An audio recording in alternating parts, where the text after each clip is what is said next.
Dinesh, are we good to start? Yeah, I'm ready to start. Yeah.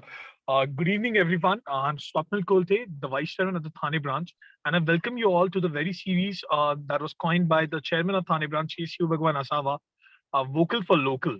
The main motto behind this series was to encourage local speakers to come up and share the knowledge which would help us enrich and grow together.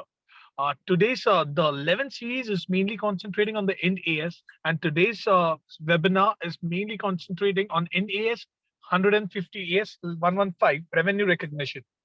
For this, we have with us today CA Dinesh Jangid sir. Dinesh Jangid sir, to give a brief introduction of him, is a member of ICAI as well as he's an ACCA by qualification. He has over more than 2 decades of experience in the field of accounting and financial reporting matter. He's currently the audit partner with BSR and Co LLP, wherein he is in the leadership role in technology, data analysis, and analytics for audit. In the past, he was also been associated with the CFO advisory team for KPMG for over more than a decade. Dinesh sir has been in the current role as an audit partner and leads the Audit Innovation Center, which focuses on developing technology tools for audits as well as implementation of data analytics driven by data approach. He specializes in providing IFRS convergence and technical accounting advisory services under IFRS and US GAAP. His key clientele has been n number of MNCs, to name a few: Mahindra and Mahindra, L&T, Wipro, the Reliance Group, Ultratech, the Tata Group, and many more. And many more. He has also been a part of two major mergers in India, that is the Vodafone and the Idea, and also the Jet Airways and with the Etihad. He has also been involved in various transactions with the Vedanta Group. He has been working on the telecom companies in India, not only in India, but also in the Middle East. He has been regularly speaking on various forums of the ICI and has been giving corporate training to various big corporates such as the HDFC, the Vedanta Group, the Sterlite Group, the HSW Energy Group, and the Ambuja Cement, to name a few. So, without any further ado, I request today's speaker, Dinesh sir, to take over from here. Before this, I would also request all the participants to kindly keep themselves on mute so that we don't have any hindrance during the lecture. And you can post all your questions in the chat box, which sir can address towards the end of the lecture. Thank you so much, Dinesh sir. Please kindly take over from here. Thank you so much. Thank you for a very generous introduction, Swapnil. Appreciate that. And would like to start by thanking the Thane branch for having me here. What I would like to do in the next maybe hour and a half, 2 hours is to introduce this topic to you, because even though this standard was launched in 2015, but there are some concepts of the standard still difficult for people to understand and certainly implement in the day-to-day life. So my endeavor is going to be to simplify these accounting jargons and concepts and try and give you examples wherever possible to make sure we are on the same page when it comes to implementation of the concepts. What I've done professionally is that I've implemented this standard IFRS 15 or IFRS or Ind AS 115 at some of the largest corporations in India as well as outside India. More recently, I've done a project in Vietnam for a company called Viettel, which is one of the largest telecom companies there. So there also I've implemented IFRS 15. So I do have some background and insight in terms of the impact for some of the large corporations and how they've been able to deal with this change. Uh, and in terms of questions, do post your questions in the chat. I will take regular breaks and I'll keep on looking at the questions. And I don't know if there's a mechanism for any of you to come online and ask your questions or give your comments. Swapnil, is that possible? Somebody raises the hand, what's the mechanism to get them online?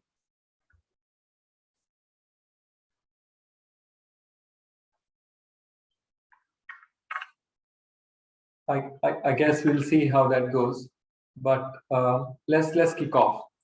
So just as a background of this standard was in the making for more than 5-6 years. This was simply one of the biggest changes that happened in the accounting standards internationally, because this was a change in revenue recognition. And revenue recognition, as you can imagine, impacts each and every corporation, not just a particular sector or industry. So when it came in 2014, it simply was one of the biggest changes globally, not just in India. And the reason why this was a big change was also this was a convergence project between the International Accounting Standard Board and the US FASB. So between US GAAP and IFRS also, this was a convergence project. And this was one of the first projects where both regulators got together and got to a standard which was almost converged. I wouldn't say both the standards are same, but they are to a greater extent, they are converged standards. So as we speak today, the revenue recognition practices, whether you look at, let's say, a company in Germany versus a company in the US or company in India, as far as the revenue recognition practices are concerned, they are almost to a great, to very, very high degree converge practices.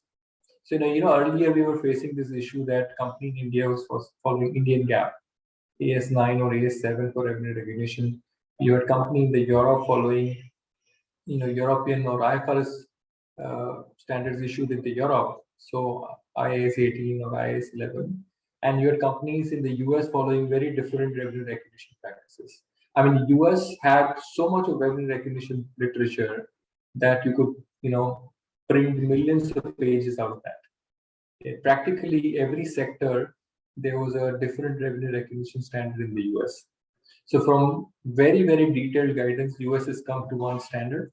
IFRS has obviously stayed onto IFRS 15, and India is also converged to India's 115.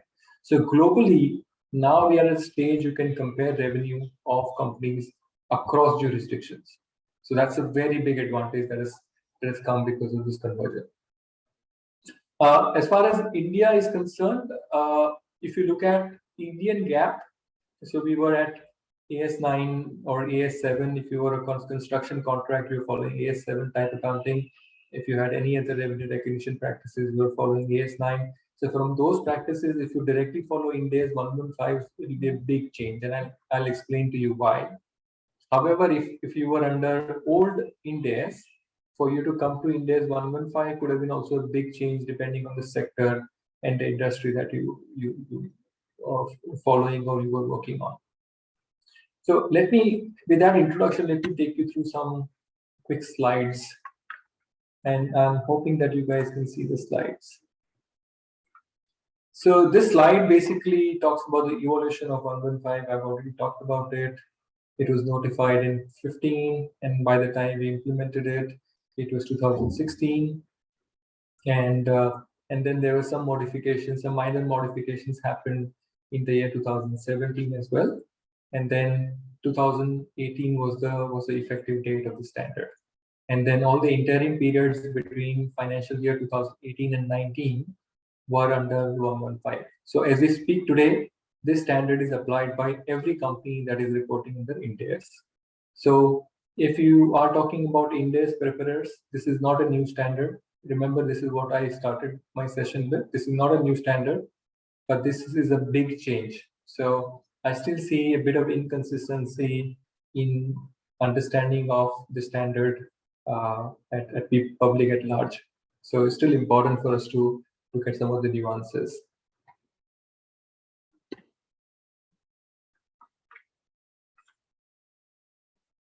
Okay, so I've already given you some global perspective. This was a converged standard. So between the IFRS regulator, that is International Accounting Standard Board, and the US GAAP regulators, FASB. And this was almost a converged standard, not exactly the same. But both ways, it was a big change. US, it was a big change because they went from huge amount of industry-specific literature to one accounting standard, which is principle-based. Because US companies were used to rule-based accounting, they moved to principle-based accounting into the standard. And on the IFRS side, they had barely any detailed guidance on some of the specific transactions. They moved to a very comprehensive revenue recognition literature. But both ways, this was a big change, even globally also. So what are the core principles of revenue recognition under Ind AS 115? That an entity recognizes revenue to depict the transfer of promised goods and services, that the customer is an amount that reflects the consideration which the entity expects to be entitled to in exchange for those goods and services. So there are the bold letters and blue letters are important. That what is important for you to figure out is what are the promised goods and services. And they are now called under Ind AS 115 as performance obligations. So performance obligation is a term that has been coined in the new revenue recognition literature, which is basically any kind of goods and services that you promised into a contract with a customer. And consideration, so this standard actually moves away from a consideration which is being defined in the contract. What this standard requires you to do, and we'll go into that details in a moment. But principally, what the standard requires you to do is, even if the transaction price is fixed in the contract, what are the chances of that transaction price varying because of various factors, where there is the expectation of the return of the goods, where there is a financing element, and so on and so forth. So it's a very detailed guidance on how do you determine the consideration. And in exchange for those goods and services. So whatever consideration the entity is expecting in exchange for goods and services is what they should be reporting revenue with. That is the core principle of the standard. And who is the customer here? The customer in the standard is defined as a party that has contracted with an entity to obtain goods or services that are an output of entity's ordinary activity in exchange for consideration. So if you are in the business of manufacturing goods, let's say industrial machinery, and if you are selling a building, then that is not your revenue, because that's not your ordinary activity. Your revenue is only from the activity that you are involved in, or your regular activity or your ordinary activity. Okay.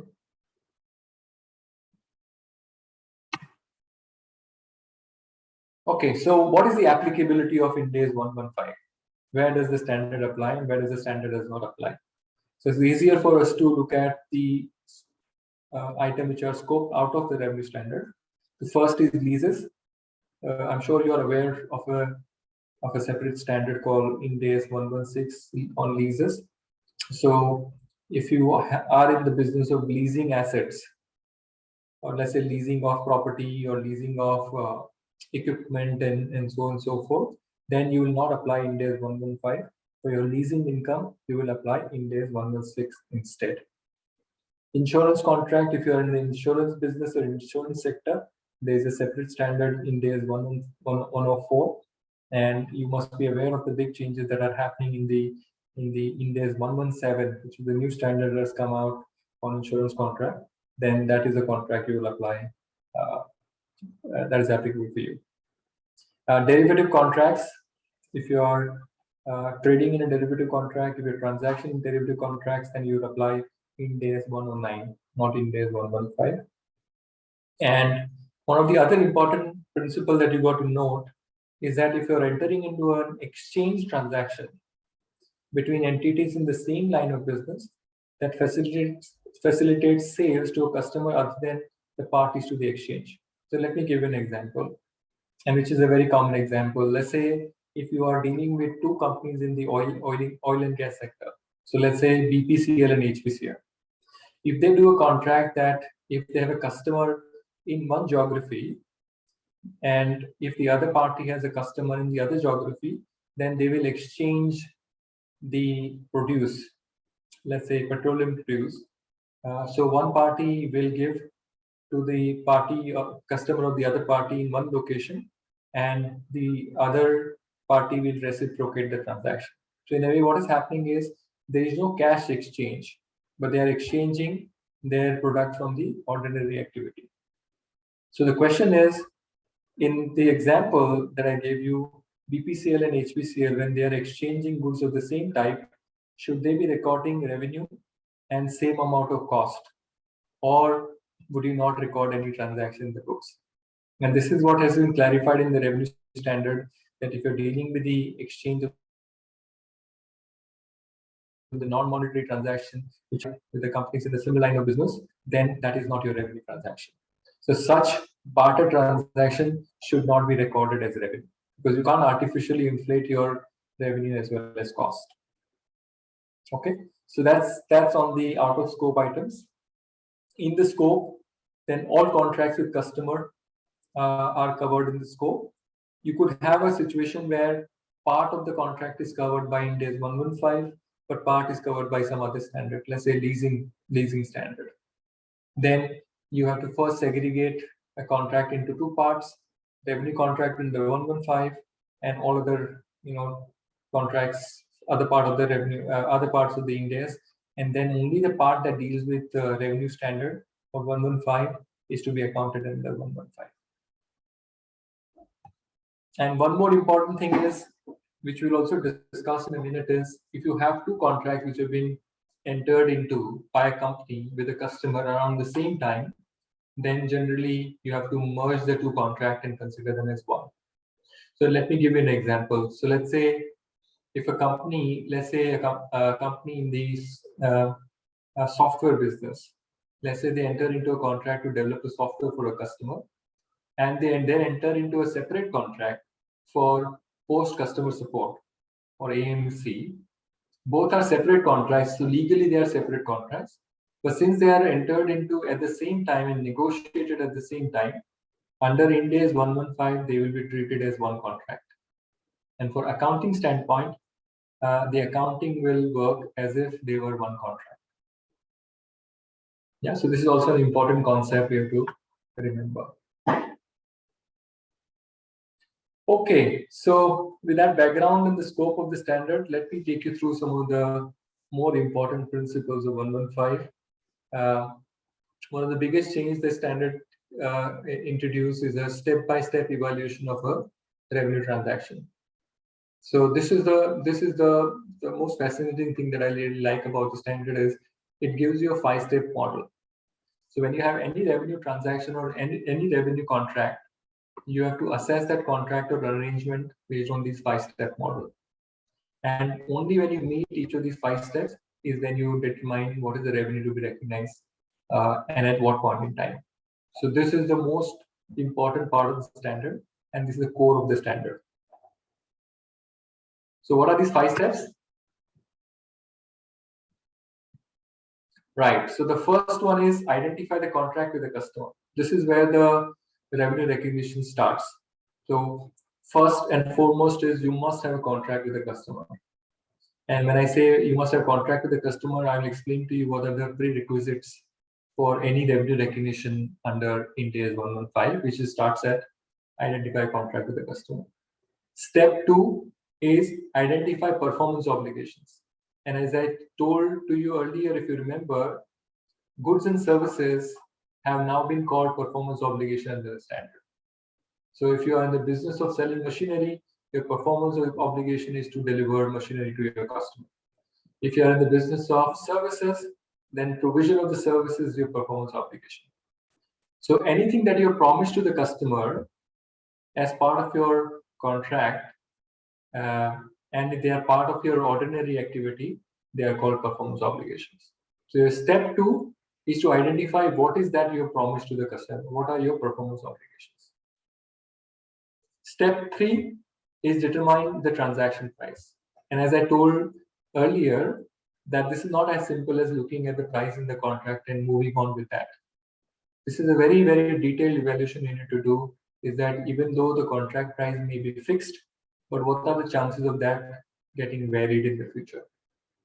Or what are the variations of the transaction price possible because of the terms of the contract?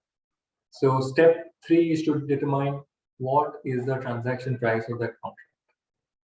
Step 4 is allocating the transaction price, which you determine in step 3, to the performance obligation that you determined or identified at step 2.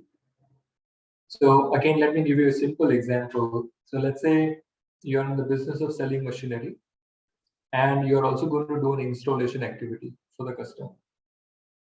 So, and let's say you've signed a contract as of the 1st of October 2021, and all the terms, critical terms and conditions of the contract are well defined, documented in a signed contract as of 1st of October 2021.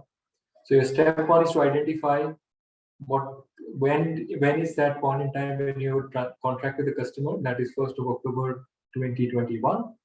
What are your performance obligations here? There are two performance obligations. First is delivering the machinery to the customer, and the second is doing an installation activity for the customer. And from accounting standpoint, whether they are distinct or whether they are one and the same is something we'll cover shortly. But just for your broad understanding, there are two performance obligations here, which is what you determine as step 2. Then step 3 is determining the transaction price. So you look at the contract first. What is the price that I've agreed with the customer? What are the chances of that getting varied? And therefore, what is my final transaction price for that contract? That is what I'll determine in step 3. Step 4 is whatever price that I have determined. Step 3, I will now have to allocate to selling the machinery and installation. And why would I do that? Is because the revenue recognition criteria for machinery and installation could be different, or the timing of revenue recognition could be different. And why would it be different? Because you may deliver these goods and services at a different point in time. So let's say you deliver the machinery as part of your contract by the end of October, but the installation is taking place in November, for example. So if both of them are distinct performance obligations, then the revenue that you record in November is different than revenue that you would have recorded in October. And therefore, it is very important. Step 4 is very, very important, where you will allocate the transaction price, which is the combined transaction price, to machinery as well as installation. So that when these performance obligations are satisfied, and the step 5 is when you will record revenue as such. So I'm just hoping that what I'm saying is making sense to you. And let me take a pause here and see if there are any questions or if you guys are able to follow what I'm trying to say.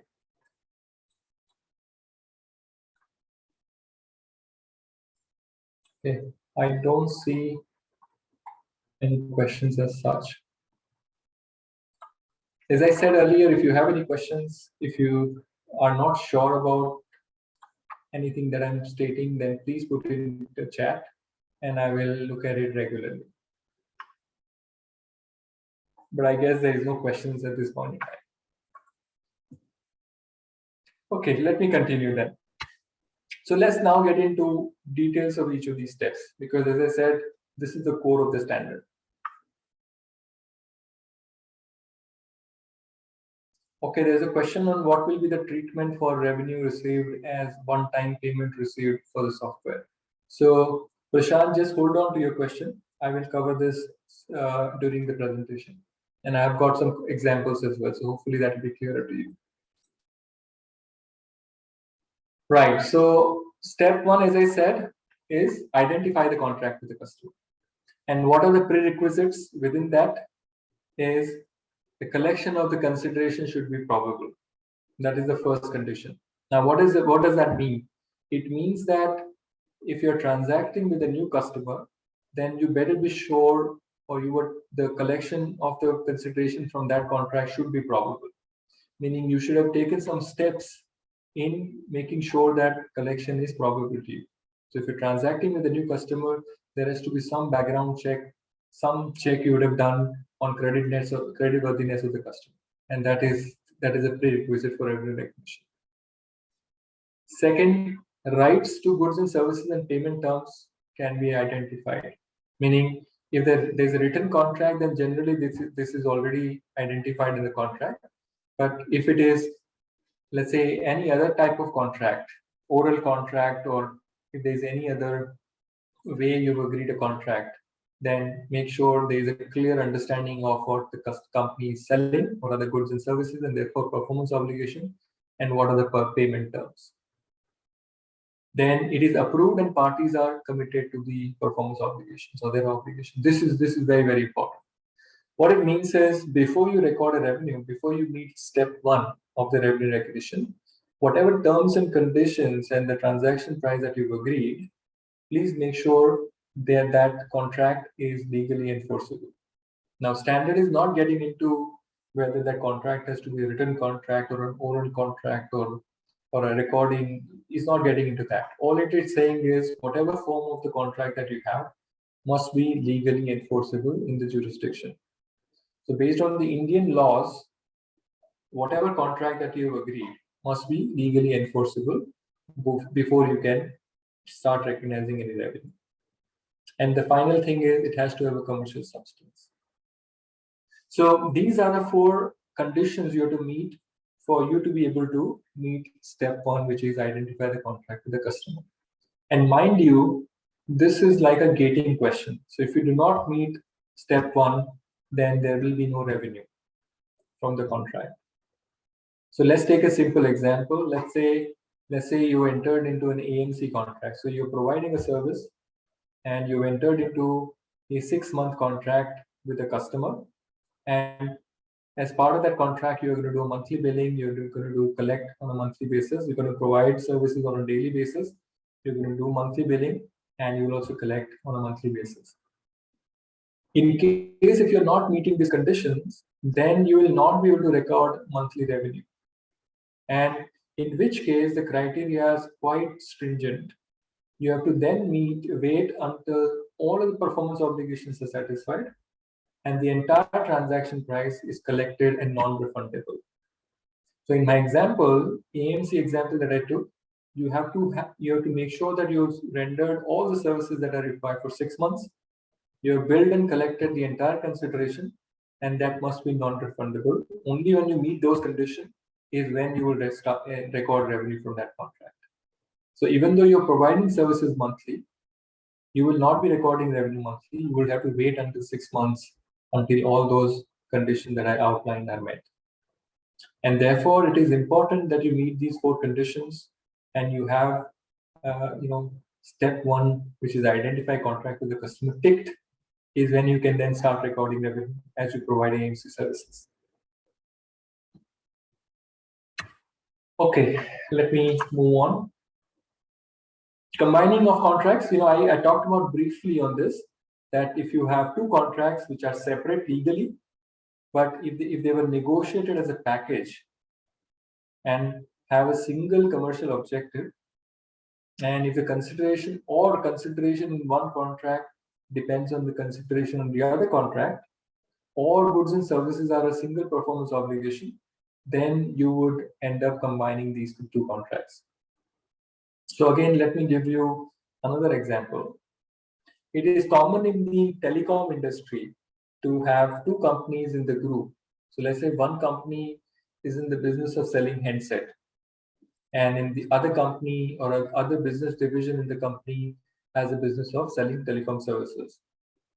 If those 2 contracts, even though they are legally separate, but if they were negotiated as a package with the customer, if the consideration on one depends on the other, let's say you get handset at a discounted price only if you sign up for telecom services, which means the consideration is dependent on each other or dependent on customer also taking services, then you will end up saying that even though these are 2 legally separate contracts, but from accounting standpoint, I'm going to consider both of them as one contract. You have to combine the contract.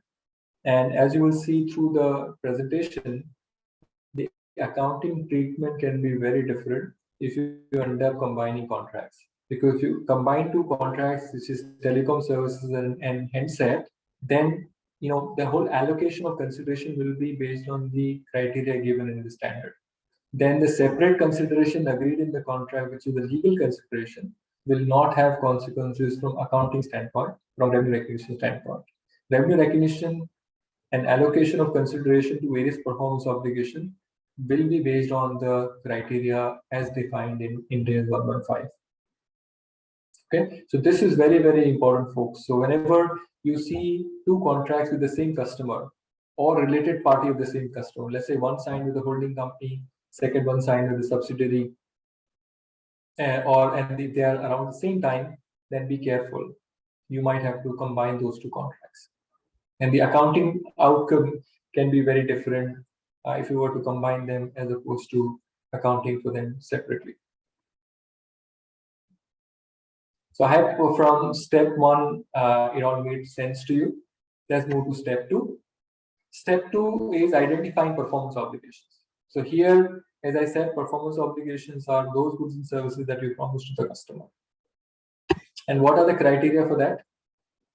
Performance obligation is an implicit or explicit promise within a contract to transfer distinct goods or services to the customer. So the promises that you make to the customer can be implicit or it could be explicit as well. So let's say as part of your business practice, you always end up doing installation of the equipment that you've sold. But in the contract, there's no explicit mention of that. But by your business practice, if you have a track record and if you have a history of providing installation services for free, then that itself is a performance obligation also, even though that is not explicitly promised in the contract with the customer. Okay. Now, here the idea, step number 2, is to find out what are the distinct performance obligations. Okay. Why the word distinct is very important? Because whatever performance obligation you identify which is distinct, that becomes your unit of accounting. And entire accounting will be done at that unit of account. So let me go back to my same example, telecom handset and services. If a customer is buying, let's say, telecom handset, and if the customer is at the same time subscribing for 1 year worth of services, your question is, are these two one performance obligation or they are separate? If they are distinct, then the accounting for every handset will be de-linked from accounting for services.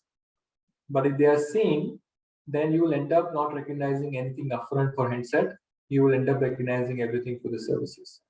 So therefore, it is very, very important to identify performance obligations, which becomes our unit of account again. So how do you determine if something is distinct or not? There are two criteria. One is capable of being distinct. Can the customer benefit from the good or services on its own, together with other readily available resources?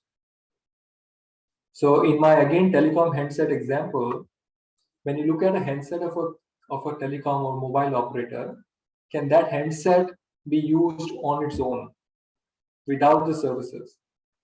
Then that is distinct. You're meeting the first criteria. Let's say even if you don't get even if the handset is locked to Jio or any other service provider, you can still use that handset on Wi-Fi, right? All the services, chats, or social media and internet and all the services you can use, and therefore you'll end up saying it has distinct value. It is distinct from the telecom services. Yeah. While on the other hand, let's say if you're selling an equipment or if you're selling a machinery, but the installation of that machinery is so complex that it can only be done by the seller or the manufacturer of the machinery, then you'll end up saying that if the machinery is delivered without installation to the customer, what value does the customer get out of that without installation? And therefore, you end up saying that it may not be capable of being distinct. And therefore, both installation and machinery are one performance obligation. While in telecom example, you'll end up saying, yes, telecom handset is distinct, services are distinct, right? So capable of being distinct is one criterion. The second criterion, which is also required to be met for there to be separate performance obligation, is that performance obligation distinct within the context of the overall contract or not. So if you just focus on the first one, imagine what the outcome will be. You will end up breaking the contracts into many pieces and say that each of these unit of account is distinct, and therefore accounting will be at that level. But the standard says that, wait a minute, if any of these are not distinct within the context of the overall contract, then don't break them up. Don't break them up, treat them as one contract. Yeah. So let me give you an example for that. So let's say if you entered into a contract with a customer to build a house. Let's say you're a contractor, you're a construction company, and you've entered into a contract with your customer to construct a house for the customer. And what are the general elements of the contract? You have to buy bricks, you have to buy all the construction equipment like steel, cement, whatever. You have to buy windows, and you have to provide a lot of services around fitting. You have to provide services around laying foundation, constructing, uh, walls, floors, so on and so forth, doing a lot of fittings of windows, all the construction services. So if you focus on the first criterion, then you'll say, yes, each of these can be distinct because bricks can be, if I buy bricks, I can use them at any other contracts that I've got, or I can resell it and make money out of that. So if you focus on individual component of the contract, you'll end up saying they are distinct and they become unit of account. But therefore, the second condition is important here. Here, from customer's standpoint, customer is not buying bricks from you. Customer has asked you to provide a significant integration services. The customer said that I'm not interested in windows separately, bricks separately, and services separately. I want you to construct a house for me. And therefore, the second criterion says that if a particular performance obligation is not distinct in the context of the overall contract, then that is not distinct at all. So here in this case, you'll apply that criterion and say that all of these performance obligations are not distinct, and it's one performance obligation. So therefore, from contractor standpoint, whether it's L&T or HCC or GMR or any of the construction companies that you have in India, when they construct a building, when they construct an integrated plant or a road or a bridge, they will end up generally saying it is one performance obligation. So you will not treat cement part of the contract separately, service part of the contract separately. They will say that their performance obligation is to construct a building, which is one performance obligation.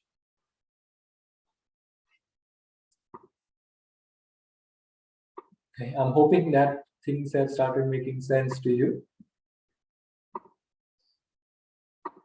Let's move forward. So I have a question for you. Which of the following goods and services are capable of being distinct? Mind you, capable of being distinct, which is the first criterion in step 2. So anybody would like to give an answer and put it into chat? Capable of being distinct is when you are able to benefit from that individually. What would be your answer? A, B, C, D, E. This can be multiple answer as well.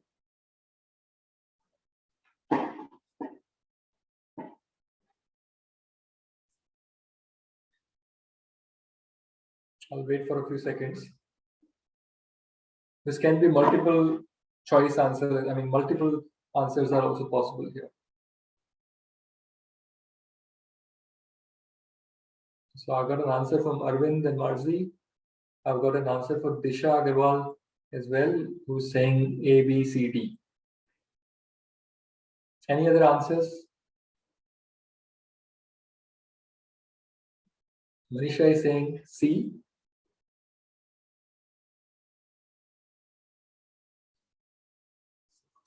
Okay, so before I answer this question, let me get back to the concept. What is the concept? Customer can benefit on its own or together with other readily available resources. So if I have taken, let's say if I was a contractor, I have taken a contract to build a house for you as a customer. Can you benefit from each of these first 4 items on its own? Can you just benefit from bricks? Because you can sell the bricks, right, and make money out of that. If you had window, again, you can use it and get some other contractor to construct a house for you. So as far as this first step is concerned, it has to be all A, B, C, and D. So Disha, very well done. Thanks a lot. That's the right answer. That is A, B, C, and D, all of them. Right?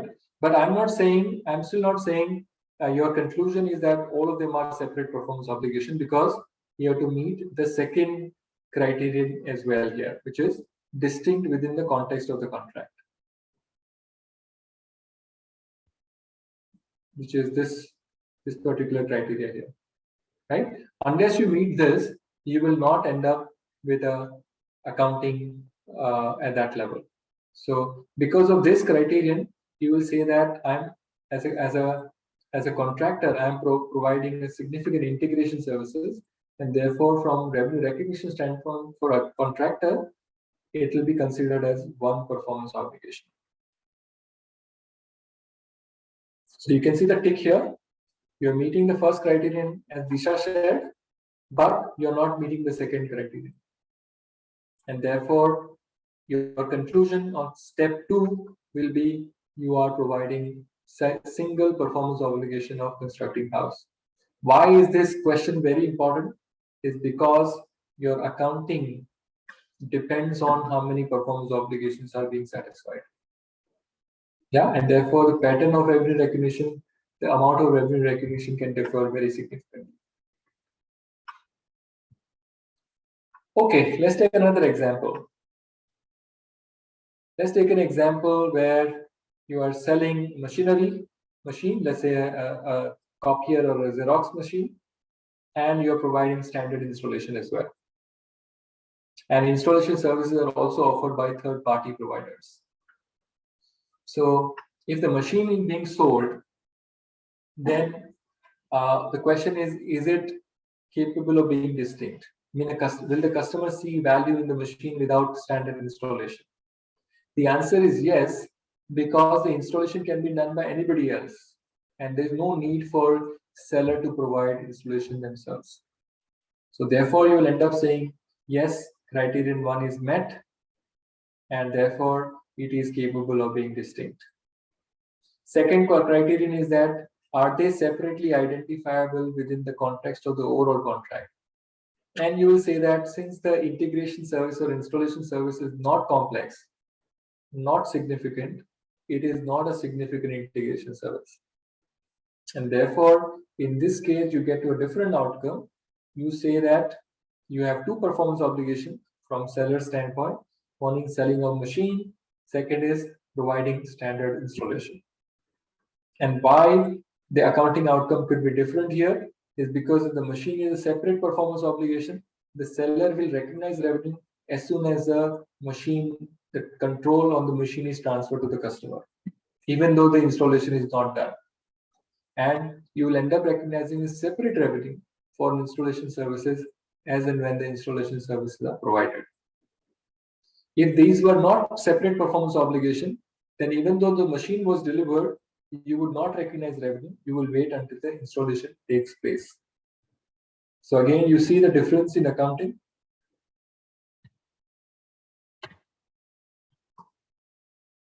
Okay. Any questions on step 2 before I move on to step 2? Is very, very important. It's one of the most important questions or steps that we have in the standard. And let me give you one more example, which is also very important. In airline industry, I'm sure you would have traveled in a plane.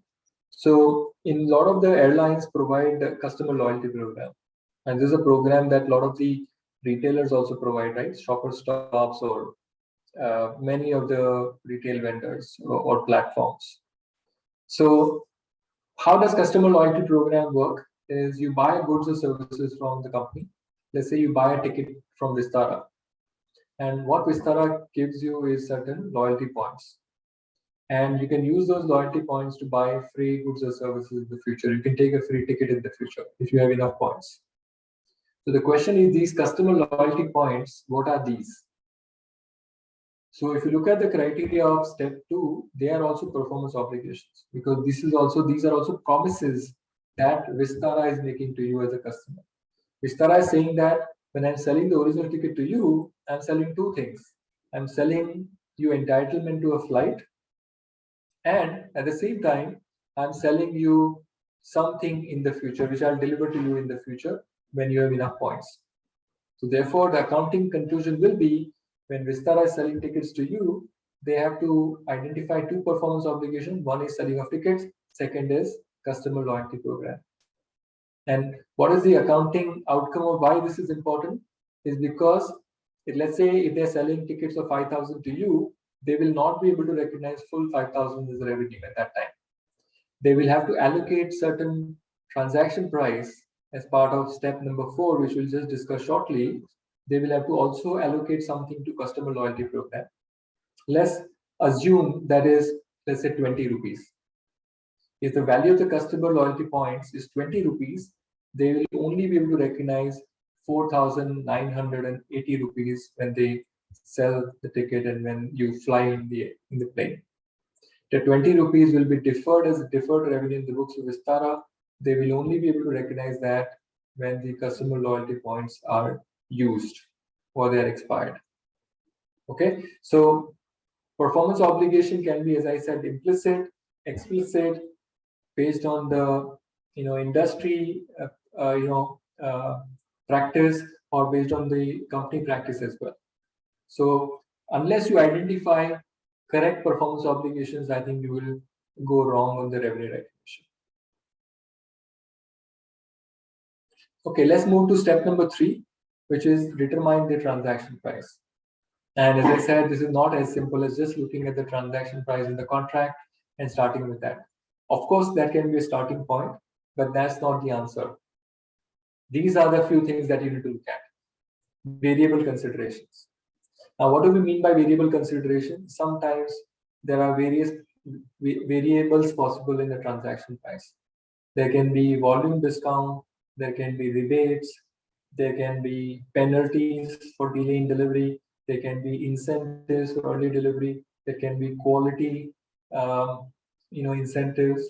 So all of these terms, when you have in a contract, be careful and see what is the adjustment you have to make to the transaction price for any of these variable considerations. So be very, very careful when you see these kind of terms in a contract. Second is consideration payable to a contract. This is very good clarification that they've provided in the standard. Earlier, this used to be a very contentious area. And let me give you a practical example. It is very common for FMCG companies to give incentives to retailers. So let's say HUL, when they are selling goods to, let's say, DMart, what the arrangement can be is that, let's say, DMart will buy goods from HUL, right, and pay for the goods that they have bought. But sometimes it can happen that HUL also pays consideration back to DMart, that I want you to display some of my products prominently in your store. And sometimes in the industry, this is called a display fees. Now, what is happening in this arrangement is that DMart is buying goods from HUL and paying for the goods. But at the same time, some money is being paid out by HUL to DMart. So the question is, this money that DMart is receiving, right, which is the reverse transaction, what is the nature of that? Do they have to report that as a cost in their profit and loss, or do they have to reduce it from the revenue? This is a very big question. Of course, it doesn't impact the profit or loss, but it impacts the revenue line item. It impacts the size of your P&L, and therefore it is an important question. And here in this standard, it is clarified that generally these kind of arrangements, you will end up recording revenue on a net basis. So whatever consideration that DMart is paid out to HUL will be reported as a reduction of consideration, unless DMart can prove that what they are paying out to HUL is for distinct goods or services, which is generally very difficult to prove because it's generally these are in the nature of discounts. But before the standard came out, there was a lot of variation in terms of practices between different companies. Some were recording cost, some were reducing from revenue. But now this has been settled that whenever a consideration is paid out to the customer, then or payable to a customer, then generally it is reduction from revenue. You should be reporting revenue on a net basis. Third one is non-cash consideration. So if a sale transaction is happening And the settlement is through a non-cash consideration. So let's say you sold goods to a customer, and customer is saying, rather than paying you in cash, I'm going to give you this real estate property. So the question is, at what price should you be recording revenue? So the answer in the standard is you should record it at fair value of the property that has been given out, or the consideration, the non-cash consideration that has been paid out. And the last part that you should be aware of is the significant financing component. This is also a very, very important concept. And here the idea is that if there is any implicit or an inbuilt financial element, financing element in the transaction, you should be splitting that. And simple example is, let's say you've sold goods to the customer, and rather than customer paying you now, has promised to pay you 2 years later. So you've sold the goods today, and the customer is saying, I'm going to pay you 2 years later. So here the standard is saying there are two parts of the transaction. One is that you're selling goods today, and the second is that there is a financing transaction for 2 years. And therefore the standard says you split the financing element from the transaction. So in my example, let's say if you sold a machinery for 100 today, and the payment is going to be made after 2 years, you will end up possibly recording revenue as a 90 today. And 10 will be your interest income for over 2 years. And I'm just giving an example. You will have to obviously work it out.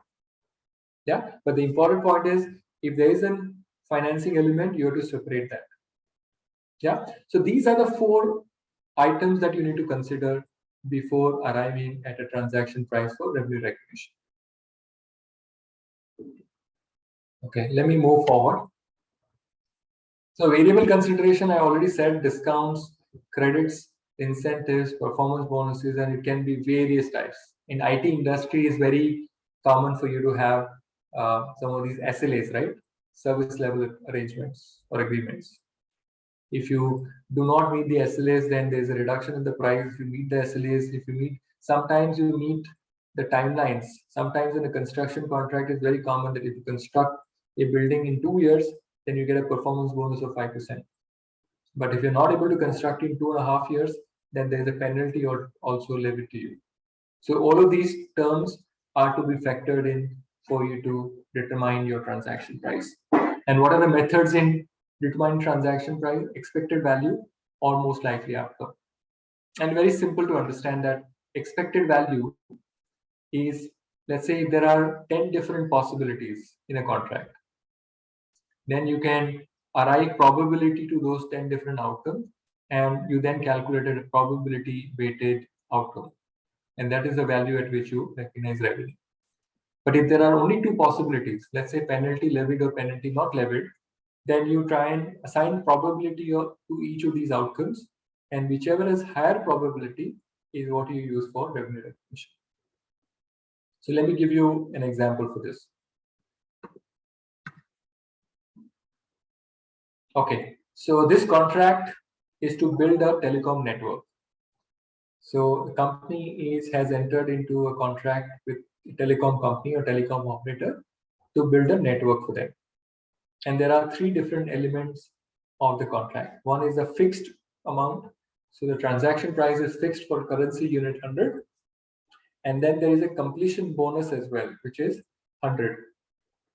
And then the third thing is performance bonus, which can range from 0 to 100. So there is a difference between completion bonus and performance bonus. Completion bonus can be 0 or 100. These are only 2 possibilities. If you completed in time, you get a bonus. If you're not completed in time, you get 0. But in case of performance bonus, there are various outcomes possible. And you may end up getting any amount between 0 and 100. So how do you measure all of them? Fixed price is simple. You will be given fixed price. But in completion bonus and performance bonus, how do you value it? Is it expected value or most likely outcome? Any answers? Completion bonus and performance bonus, how are you going to measure? Is it B or C? I'll take a pause for a few seconds.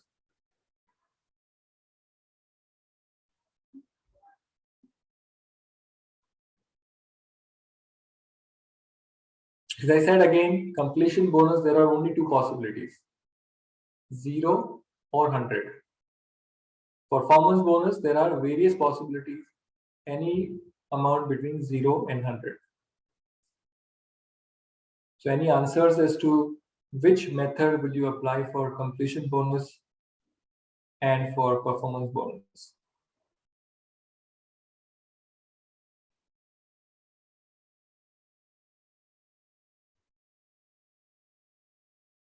Disha is saying completion bonus will be expected value. Okay, any other answers?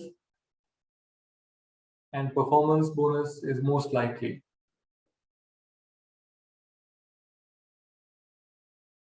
Okay, anybody else want to give it a shot?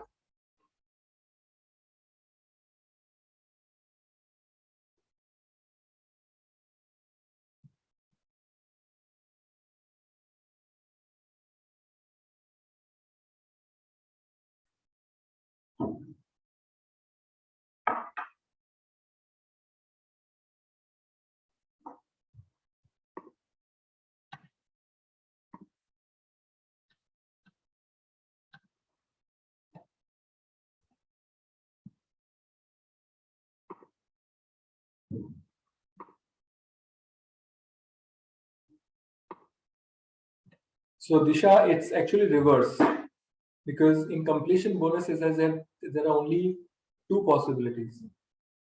So let's say if you determine on the date of the contract, if you say that there is 70% chance that I'm going to meet the performance target, and there is 30% chance that I'm not going to meet the performance target.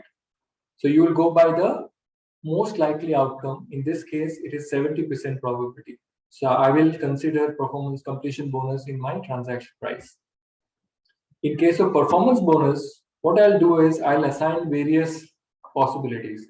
So I'll put 0, 5, 10, 15, 20, and then various possibilities. And then I'll put probability against each of these. Let's say 5% probability of 5, 20% probability of 50, and then I'll calculate weighted average amount. And that is the weighted average amount I will include in the transaction price. I hope it is now making sense. Marcy is saying it's difficult. Okay. Is seeming difficult to you because you're trying to possibly get into the I would say the words too much. Just try and understand the concept that, practically speaking, the question is, when you start revenue recognition in this contract, what is your transaction price? You know that there's a fixed amount of 100, so that you have to include in your transaction price. And out of this 100 and this 100, do you include or not is a question that we are debating. Right? So I've also told you from the completion bonus, either it can be 100 or it can be 0. So how do you determine on date of the transaction that you entered, or the date of the contract that you entered into, how do you determine would you include 100 or not? Is by assigning a probability. If you have 70% chances of meeting the completion on time and therefore being entitled to completion bonus, then you will say yes, on the date of the contract, it is more likely than not that I'm going to meet completion, I'm going to complete in time, and therefore I'm going to include this 100 into the transaction price. While in the third case, there are many probabilities. There are 20 different probabilities possible in case of performance bonus. So there you can't just pick any amount randomly there has to be a method. So the method very simply is probability weighted amount. You put all the possibilities that are there, you assign probability, and you multiply the two and calculate what is the probability weighted outcome. So let's say you get that as 20. So on day one, your transaction price is going to be 100 plus 100 because there is a 70% probability meeting this target plus 20. So your transaction price will become 220. So that's how you will consider these kind of scenarios. Okay, constraint is so what they've also said is once you determine this 220, try and see if there are chances or if there's any chance of you are not able to meet all the conditions that are there. So RI basically see if there's any, you need to cap this 220. So if you feel that there are chances that overall I'll not meet all the criteria that are there for recognizing 220, then you meet further cap. So generally, once you've done this assessment, and if you're sure or there's a highly probable or more likely than not chances that you're going to meet all the conditions for revenue recognition of 220, then that's not a problem. But if there are any terms in the contract which requires you to do a reassessment, then you do a reassessment and then put a cap on the revenue. Okay, let me take you through the significant financing component requirements. As I said, the first trigger is there has to be a 1 year gap at least. So at least there is a 1 year gap between delivery of the goods and services and payment. So either the payment is made upfront and goods and services are delivered a year later, or the other way around, where the goods and services are delivered today, but the payment is made after 1 year. In both cases, you have to consider financing element and you have to split it. So if you remember the example I gave you, you deliver a machine today and the payment is being made 2 years later. That's one example. And the reverse is also possible, that you got the payment today, but the goods are going to be delivered 2 years later. And in both cases, you have to split the financing element and not confuse it with revenue recognition. So again, let me give you an example for this. So the contract is to construct an equipment. So you entered into a contract. You're you're in the business of constructing an equipment for the customer. The contract price is 80, paid on contract inception. So you've taken an advance consideration from the customer of 80 on day one. And the expected delivery date is 2 years. So the whole period of construction is 2 years and delivery is going to happen 2 years later. And the cash price, if you had got paid at the time of delivery, it would have been 100. The reason why you're giving discount of 20 is because you're getting the payment today and delivery of the equipment will happen 2 years later. If you had got paid 2 years later at the time of delivery, the transaction price would have been 100 because that's the cash selling price. The question to you is, does the transaction price include a significant financing component? Any answers?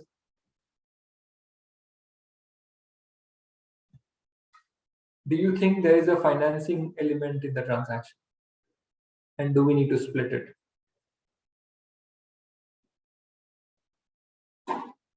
Marzi saying yes. Why am I just hearing answers from only 2 or 3 people?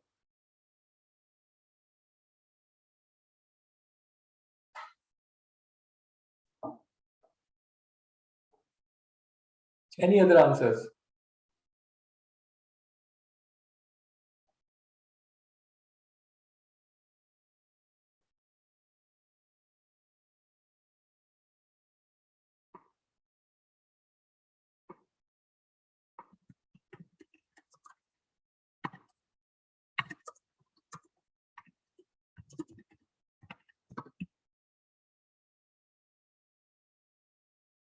Is there a financing element?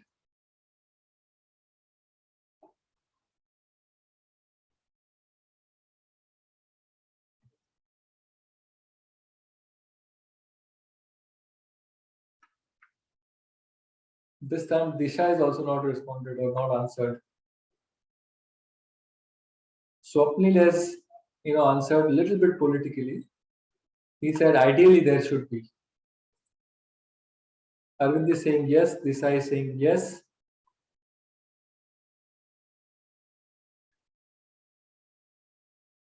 I'm not hearing, a lot of the times I get this answer. Many of the sessions I do, it depends. Good thing is that none of you are answering depends. I like that. Krishnanand is also saying yes. So all of you are absolutely right, because there is an exemption in the standard only for 1 year. So the period of financing was 1 year, then there is an exemption not to treat this as a financing element.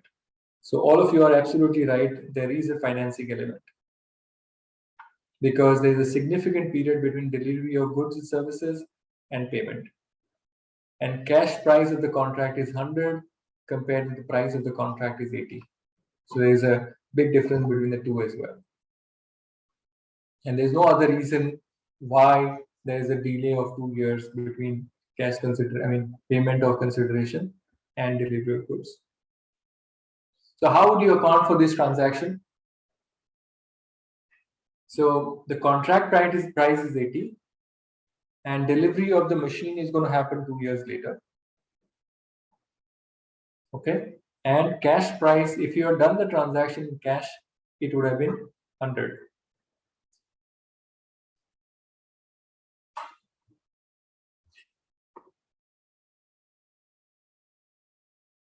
So Disha is saying record revenue at 80 at inception. So Disha, let me tell you that we have still not come to fifth step, because when do you recognize revenue? The point of revenue recognition we've still not discussed.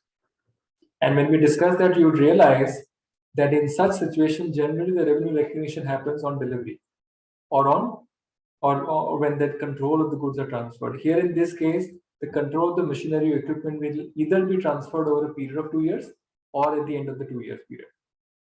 And therefore, revenue recognition cannot happen upfront because nothing has been delivered to the customer yet. So any other answers on how the revenue should be recognized and how do you record this financing element?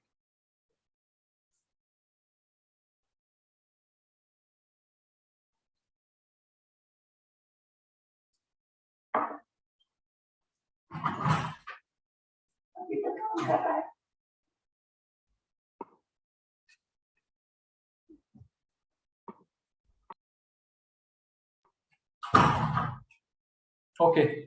Yes, Disha, you're right. You will first record advance from customer. So on day one, when you get the money, which is 80, you will record the entry bank account debit, credit, advance from customer, which is a liability you record on day one. From that point onwards, for 2 years, you are going to record finance cost debit, which is interest expense debit, credit, advance from customer, or credit any other liability account. And then if I'm assuming that the revenue will be recorded 2 years later, because it is not over the period you recognize revenue, but at a point in time, then 2 years later, you would record revenue of 100 at that point in time. So what you've done is you've gross off your profit and loss account.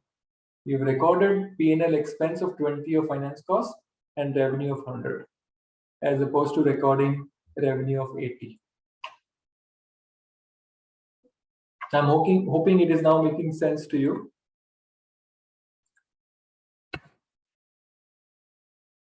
Okay, so some of the key considerations for financing element is you have to adjust the time value of money.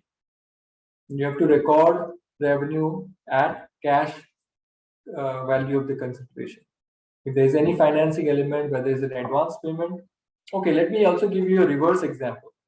Let me give an example where same scenario, but the payment is happening 2 years later. So let's say the same example, goods have been sold at let's say 100 today. So let's say goods have been sold at 80, but the transaction price is going to be paid 2 years later of 100. So the cash price of goods in case this equipment, if the equipment was sold today with cash being paid out today itself, then the price would have been 80. But the contract says customer can pay me 2 years later. And since they are paying me 2 years later, I am giving them a credit. And therefore, I'm charging them more, which is 100. So how do you now account for this transaction? Now, this is a reverse transaction where there's a deferral of payment. There's no advance payment. So if there's a deferral of payment, how do you record revenue?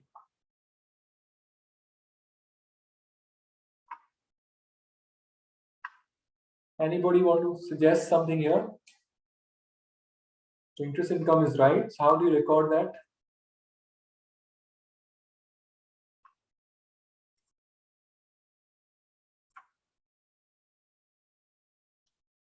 So you will end up recording revenue today. You will record bank account debit, and you will also record. So bank account not possible because you're going to get paid 2 years later.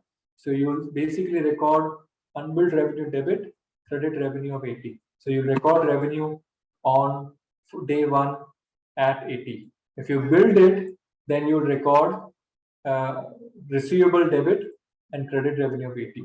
And the difference of 20, you're going to record interest income from that point, that date onwards to the date of payment. So this 20 will be spread over the period of contract as an interest income on an effective interest rate method. Okay. I'm going to continue now. So that is transaction price. That is step number 3. So till now you identified a contract. So if there's a contract with the customer or not, you identified the performance obligation, which are the promises in the contract. Third was identifying or determining the transaction price. And now naturally the fourth step is allocate the transaction price that you've identified. In my example, if you remember, 220. Now that you have a price of 200 and a transaction price of 220, how do you allocate to various performance obligations? That is step number 4. So step number 4 says you first use the observable prices. If there are observable prices, that is the best way to allocate transaction price. So let me go back to my telecom handset and services example. So if a company is selling you a telecom handset, and if they are selling a package or bundle of services, so let's say they are selling you 2 GB of data, 500 voice minutes, and X number of SMSs in a 1-year contract. And if you're agreeing one price to be paid monthly over a period of 1 year, the question is, how do you allocate? So let's put some numbers. So let's say you went into a Jio store and you've chosen a particular handset. And the company has told you that you take this handset for free, but you have to pay me, let's say, 2,000 rupees every month for next 12 months. So as far as the contract is concerned, it is 2,000 times 12, which is 24,000 rupee contract. Now the question is, you first said our conclusion is that handset is separate, services are separate. So therefore our conclusion is there are 2 performance obligations from Jio standpoint. So when Jio would record revenue, they will say 2 performance obligation, handset and services. But you have one transaction price, which is 24,000 rupees. And therefore the question at step number 4 is, how do you allocate 24,000 to handset as well as services? So the best possible approach for Jio is to figure out if there are any observable price. And when I say observable price, what I mean is, if Jio were to sell only the handset separately, at what price are they selling? Let's assume that Jio is selling the same handset to customer who's not buying services at, let's say, 10,000 rupees. Then that's an observable price of the handset. Similarly, let's say they're selling the same bundle of services in a 1-year contract. At what price are they selling the services? So let's say they are selling that at 1,500 per month. So they're selling the handset for 10,000 rupees. They're selling the same services, same bundle of services for 1,500 per month, which is 18,000 per annum. So if they were to sell these 2 separately to a customer, they will charge 10,000 and 18,000. In total, they would have charged 28,000 rupees. But since they are selling in a bundle to you, they are selling at 2,000 rupees per month, which is 24,000 rupees. So therefore, they are giving you 4,000 rupees of discount. And in this case, since the observable price are available to you, what you will simply do is you will allocate 24,000 rupees, which is the actual transaction price, in a ratio of 10,000 versus 18,000. So in that ratio, you will split the consideration, and when the handset is delivered, you record handset value of the consideration as revenue, and the rest will be recorded as and when the services are rendered. In case, let's say Jio is not ever selling you handset separately, neither they are selling the services separately, then you will have to estimate the transaction price, which is this part of the diagram here. If you have no observable price, you have to estimate the transaction price, and there are a couple of methods. So let's say Jio is not selling the same services package for 12-month contract, but they have a 1-month contract similarly. So you have to modify that, tweak that a little bit to arrive at the price that they would have charged if they sold the same value of services to you. In case if that is also not available, then you can look at the cost plus margin. That handset Jio is not selling separately. They are always selling in the bundle, and nobody else is selling that handset in the market. Then you look at, okay, what is the cost of procuring the handset from Jio standpoint? And therefore, what is the normal margin on a handset like that? And that is the price you'll use for allocating the transaction price. Again, most important thing for you to remember is that at this step number 4, allocating transaction price, separate price mentioned in the contract do not matter for accounting. The example that I gave you, Jio contract would say they will not charge you anything for handset. They are giving you handset for free.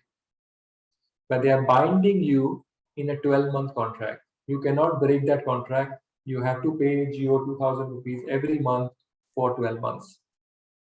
So if you go by the legal form of the contract, you will say there is no revenue to be recorded on day 1, 2,000 rupees to be recorded on a 12-month basis, but that is not how the accounting will work under 115. Based on the methodology that I described, you will allocate some price of the consideration, which is 24,000 to handset. That is the amount of revenue Jio would have to record on day 1 when the handset is delivered. And the balance will be recorded as revenue over a period of contract when the services are actually delivered. I hope it is all making sense to you now. Same example, let's look at 2-year contract. The total value of the contract is 650 currency unit, which is phone and services contract, which is data, calls, and text plan. Entity sells phone and plan separately. So entity sells, in this case, this entity sells handset separately at 350, and they are also selling the services in a 12-month plan for 15 per month. Okay. So the question is, what methods would you use for estimating standalone selling price for handset and services? Is it the observable price? Is it the adjusted market price? Is it cost plus, or is it residual method for handset and for services plan? Any answers? Which method would you apply for allocating? So your total transaction price is given to you, which is 650. Since this is one price in a contract, the question is, how are you going to allocate 650 to phone and to the services bundle? Which method would you adopt?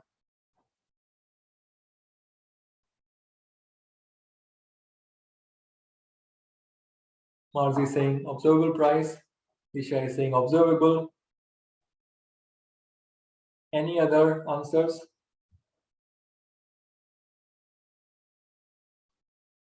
Jyotisha is saying observable price. Okay, any other answers?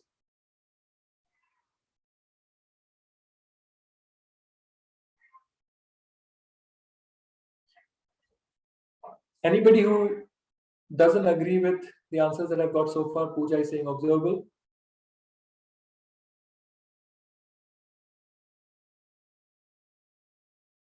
Let me give you a hint. Part of the answer is correct, but part is not correct.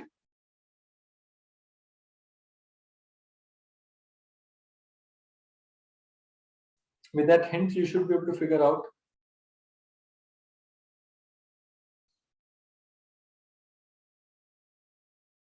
Okay, 10 seconds more. Any answers?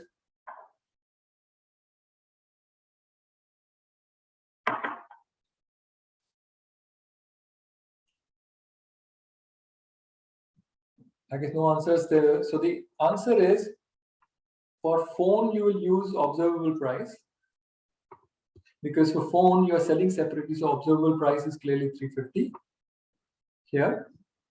But for services, the company is selling a 12-month plan.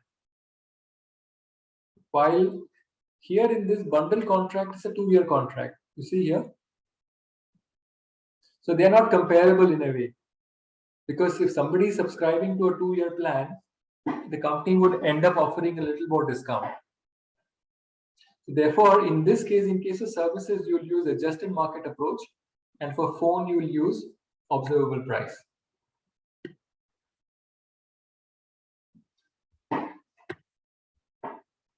And this is how you will allocate. So you will take the total transaction price of 650, and you will allocate based on 350 for the handset, and in total 360 plus 350, 710. So if those were sold separately to two different customers, they would have been sold at 710.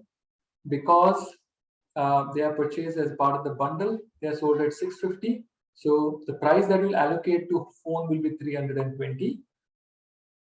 And that is what the company will end up recognizing on the day when the handset is delivered. And 330 will be recorded as a revenue over 2-year period, and the services are being rendered.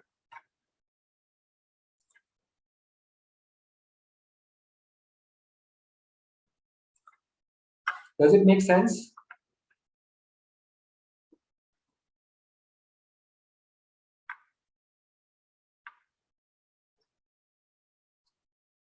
Okay, and let's move forward. Let me give you another typical example that you see in many of the industries where there's a right of return. In many of the sectors, especially consumer markets, you buy goods, let's say you buy clothes, you buy shoes, you buy many of the other items, and then there's a period that you get in which if you don't like that, you can return it.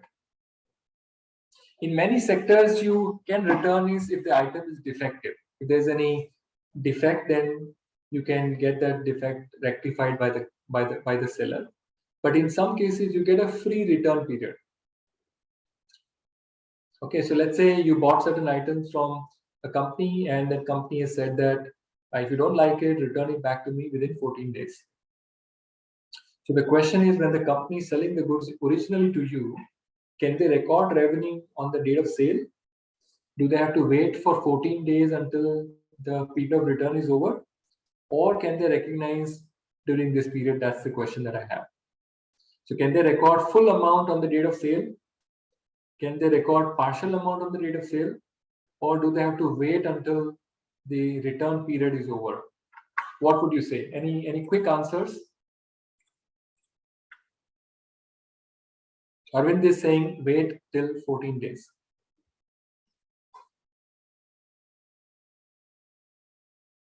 Any other possibilities? Revenue to postpone. So Jyotisha is in a way agreeing with Arvind that wait for 14 days. Marzi is saying recognize partial revenue. Okay. Anybody else? Disha is saying record revenue. Disha, you're not answering the mood question. The mood question is full revenue, partial revenue. Okay, Disha is saying record full revenue, irrespective of the return period.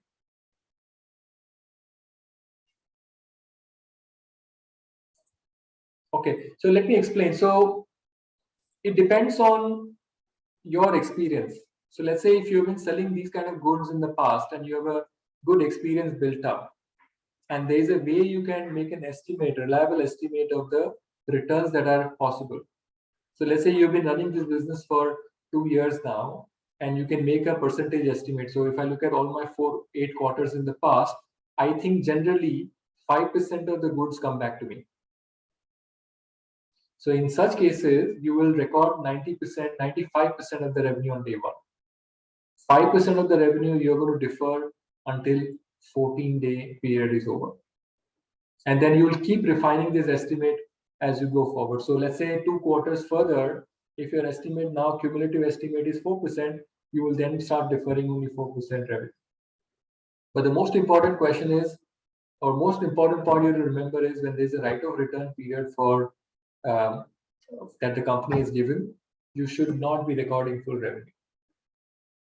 If you have no history that you built, it's a new type of product that you've launched, then you have to wait for the 14-day period as well. So if you have some track record, you can make a reliable estimate that you can record partial revenue, but if you have no history, you cannot record any revenue until the return period is over. On the other hand, one other important point is, let's say you estimated 5% of the goods to come back to you, and therefore you're deferring 5% of revenue. You're recording only 95% of the revenue on the date of sale. But at the same time, you have to remember the other side of the entry also, the cost of goods sold. It cannot happen that you record 95% of the revenue, but on the other hand, you record 100% of the cost. That is not going to make sense. So therefore, you have to also record cost of goods sold at 95%. Because eventually when the goods are returned, you're going to get the goods back, and that is also going to be an asset to you. So you're going to make an entry that cost of goods sold is credit and debit refund asset. Okay. So you have to make an adjustment both sides.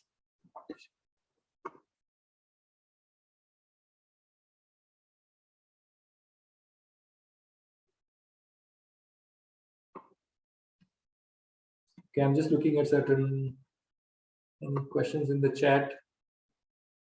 Yeah, Disha is saying the payment has been made in full. Absolutely, Disha, the payment has been made in full, and therefore what you will be doing is bank account. So let's say if the 100 is your revenue, you will say bank account debit 100, or trade receivable 100, credit revenue 95, credit refund liability of 5. So payment has been made 100%.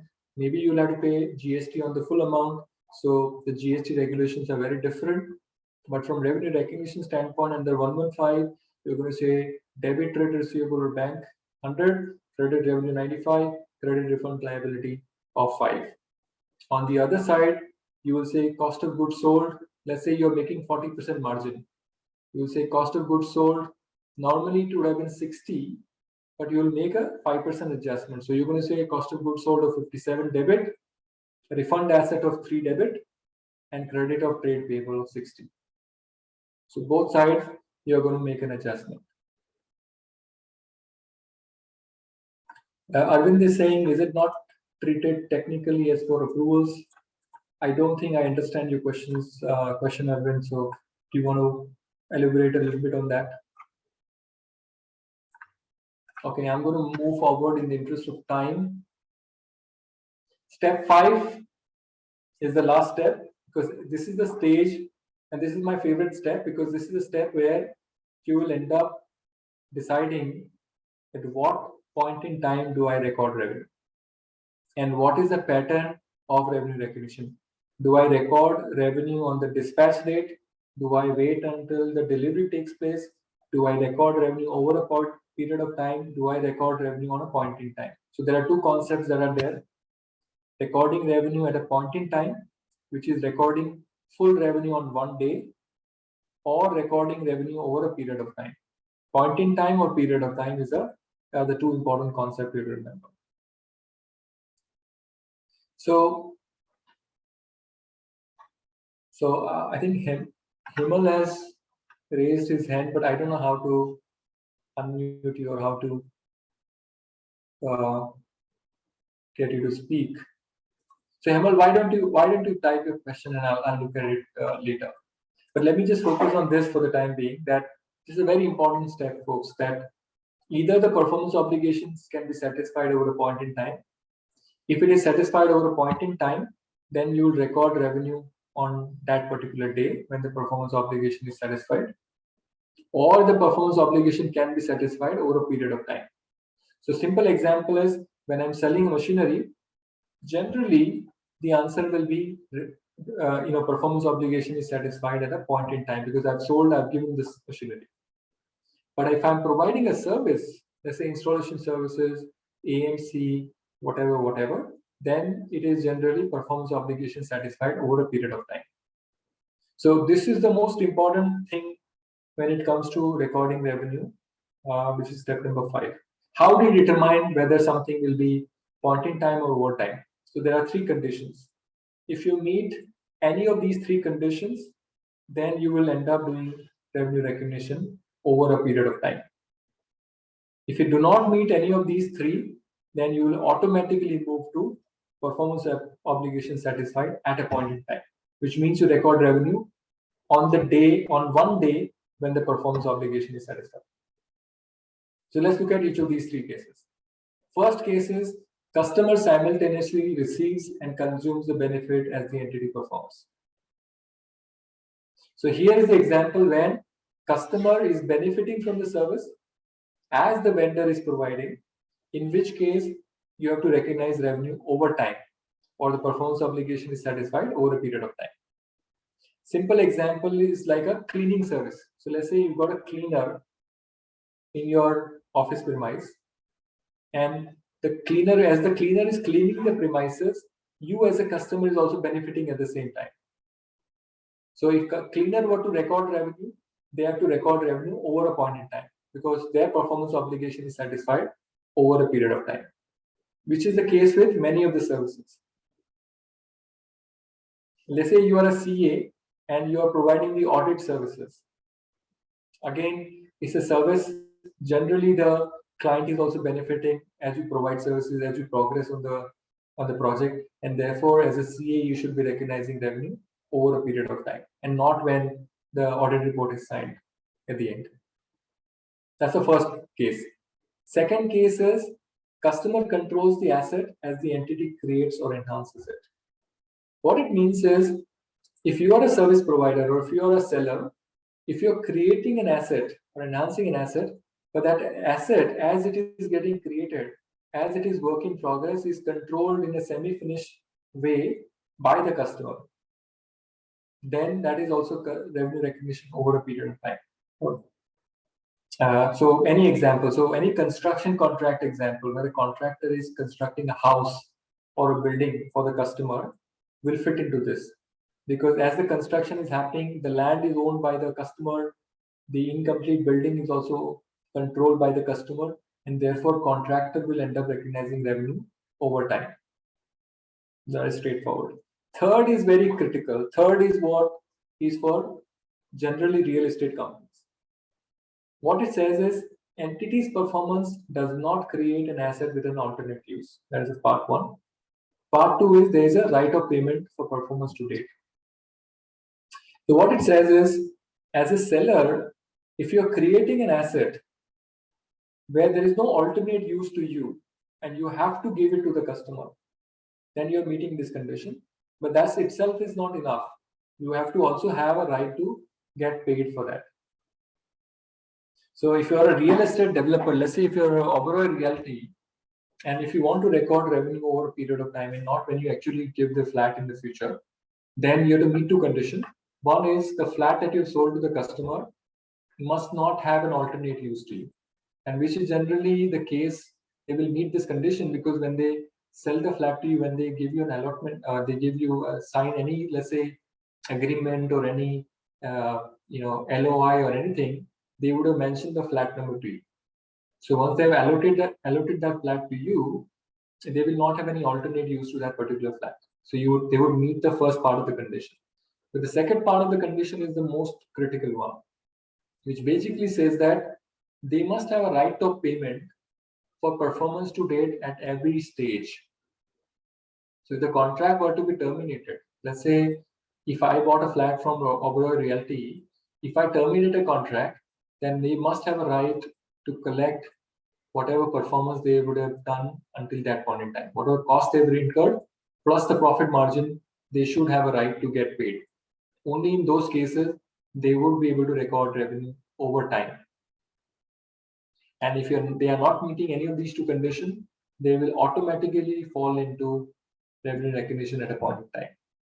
And because of this second part of the criterion, most of the real estate companies are not able to meet the third criterion. And therefore, most of the real estate companies end up recording revenue at a point in time when they actually deliver the flat to the customer. Yeah, so this is a big change that happened.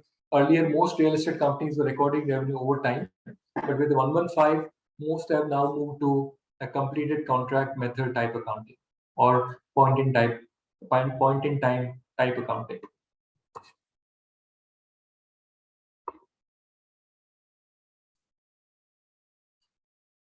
Okay, so let's look at an example. There's a contract to build a specialized equipment. Let's say you're a defense manufacturer and you've entered into a contract to build a specified equipment for, let's say, government. Okay, the customer can cancel with 30-day notice. The contract says that the government, who's the contractee or a customer, they can cancel by giving just 30-day notice at any point in time during the contract. It also says that the contractor who's constructing the equipment has right to payment to cover cost incurred if the contract is cancelled. So whenever there is a termination, the contractor can at least recover the cost they've incurred. And there are quarterly payment arrangements. So question is based on these facts, this fact pattern, what do you think? Do they recognize revenue over time, or would they recognize revenue at a point in time? So over time or point in time, what do you think? So type in your answers here, please. Point in time or over time? Point in time will mean that this company has to wait until this particular equipment is delivered to the customer. And until then, there will be no revenue that they will recognize. The entire revenue will be recorded, will be back-ended, will be recorded on delivery. But if you end up recording over time, then they will have to record over a period of this construction. Arvind is saying point in time. Any other answers? Over time or point in time? Arvind is saying they have to wait until the equipment is delivered. Any other answers?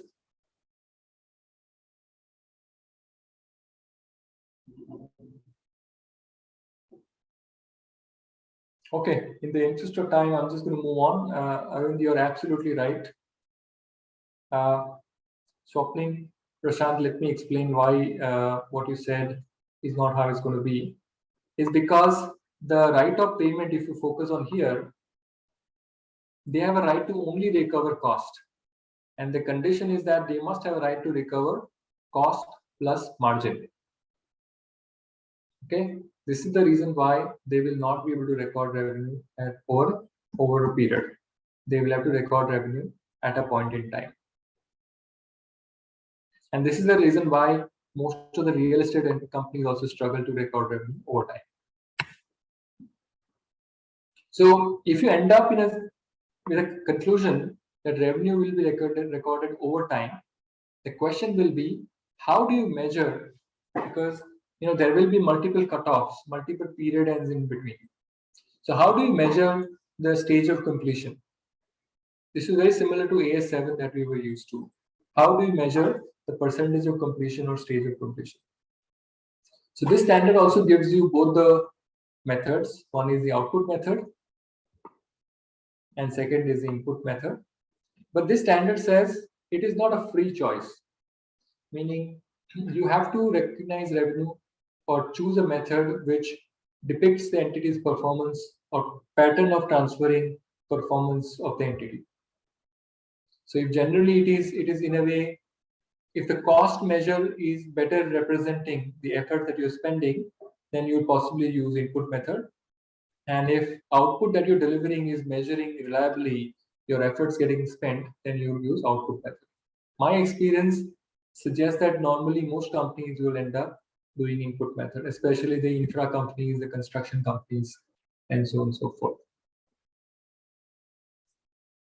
There are a couple of other concepts that you have to also keep in mind. One is uninstalled material, second is wastage and inefficiencies. What the standard is saying, if you're going with input method, then wastage and inefficiencies do not consider in your POC calculation. Do not inflate your POC just because there is wastage and inefficiencies. Those kind of items are like period cost. You have to charge them to P&L as incurred. Similarly, uninstalled material. So let's say if you're taking a contract to construct a building, and one of the element of contract is to also install elevators. And let's say you bought elevators 2 years in advance, or let's say a year in advance, and then you're going to fix the elevators in the building after a year. So when the elevators are delivered on the site, do not inflate your POC, because the critical component of the elevator is fixing, which has not happened. So when the elevators are delivered on site, you can record revenue, but only to the extent of cost. You cannot consider that in the POC. So these two are important things that you have to remember in the POC calculation.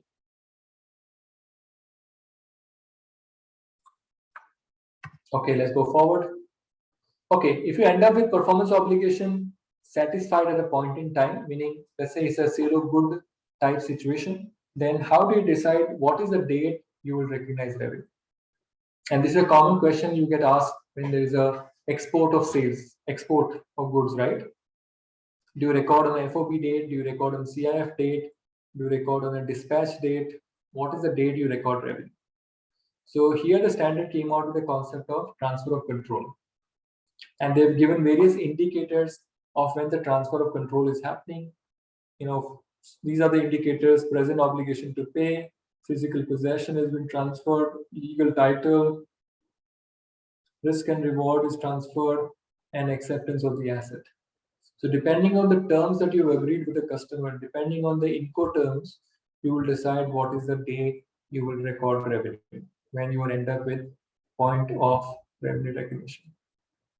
And generally, my experience is if you have entered into a CIF contract, you will not be able to recognize revenue until the goods are delivered to the customer.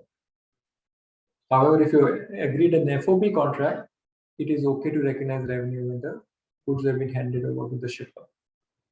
Yeah, but you will have to consider all of these criteria to decide when is the point in time when the control is transferring to goods and services.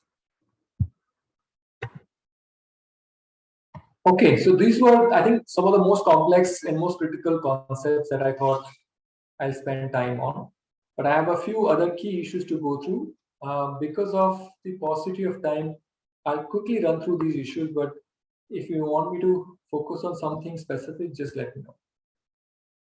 Warranties is an interesting concept. Generally applies to a lot of manufacturers that give standard warranty. A very typical example in the automotive industry. If you buy an automotive, if you buy a car, you get a warranty period. So the question generally you get asked is that warranty a performance obligation and therefore a revenue to be deferred? Or is it like a cost of provision you need to make for the cost? And the answer is, it really depends. If the warranty is a standard warranty, it is to be given as part of the regulatory requirements. It is a minimum warranty that the manufacturer gives, then that's like a standard warranty, which is not a performance obligation, for which you have to make a provision using Ind AS 37 provision criteria. But if there is an extended warranty, which a customer is buying as an optional item, then that is a performance obligation. And you have to follow the same 5-step model. You identify extended warranty as a performance obligation, you allocate some consideration to that, and that amount of consideration you defer over the extended warranty period. And since the period is generally more than 1 year, you have to also consider the financing element in there. Yeah. So simple thing you have to remember is a standard warranty, which is being sold as a minimum, which is being sold by everybody as a regulatory requirement, then no performance obligation. You just have to make a provision based on the cost that you've incurred in the past, based on your history. But if it's an extended warranty, something an add-on, then you have to consider that as an additional performance obligation.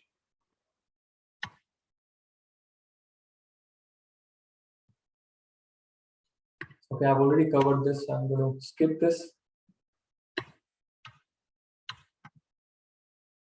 This is also very important, non-refundable fees.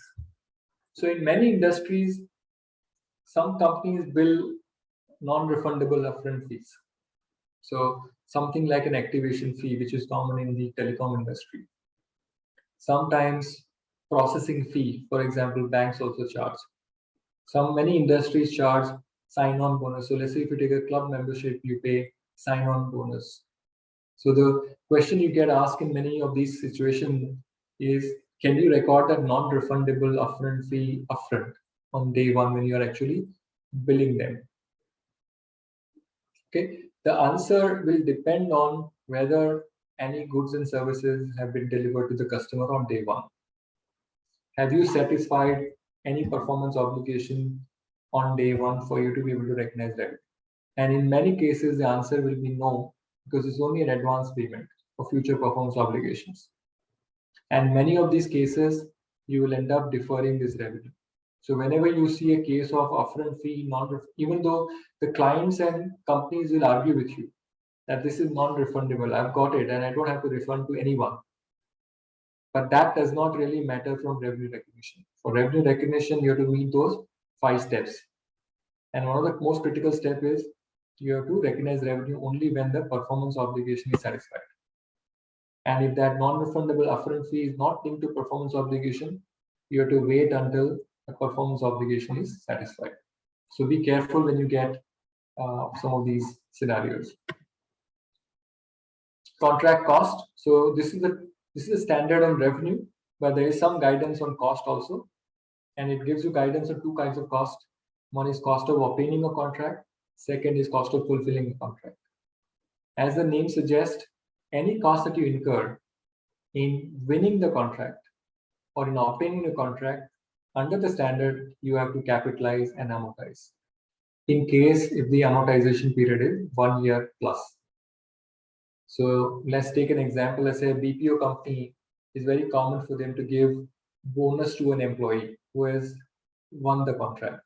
And if the contract is for 2 years, then whatever commission or bonus is paid out to the employee, that will be capitalized and amortized over the period of contract.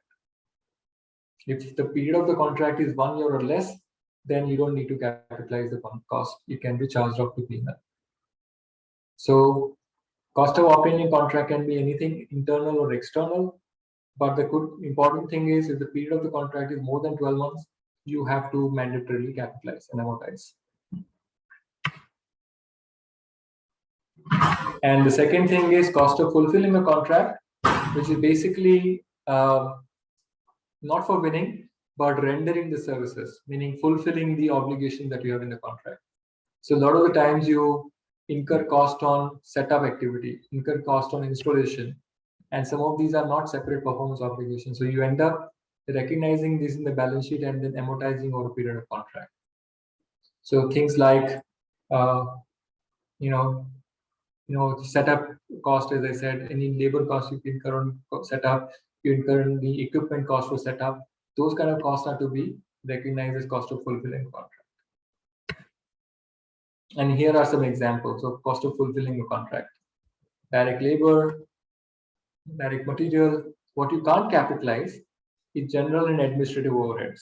You can't capitalize cost for the performance obligations which have already been satisfied in the past. Cost of wastage material. Yeah.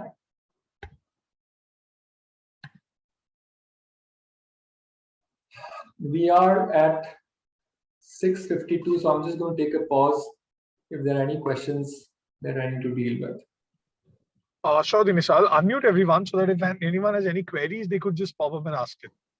Okay, great. Thanks.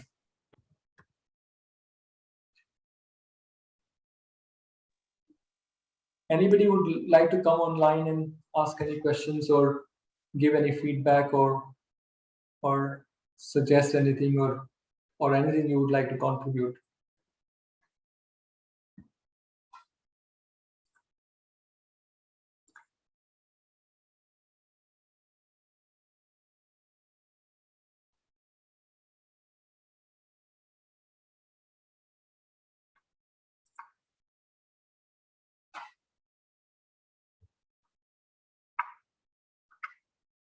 Any questions, feedback, suggestions?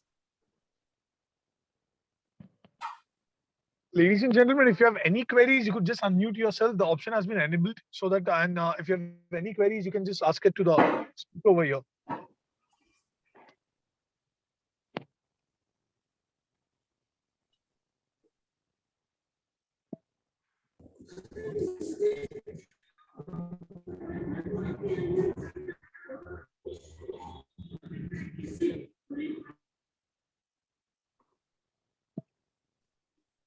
Dinesh, so what we could do alternatively is we could share. You could share your email ID, and if anyone has any queries later on, they could just email it to you. Will that be fine to you, sir?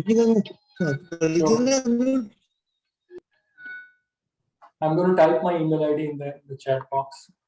Sure. And dear participants, we would also try to share the same PPT with you so that if you have any queries, you could refer the same and you could get in touch with the speaker, sir, who would be happy to help you with all your queries.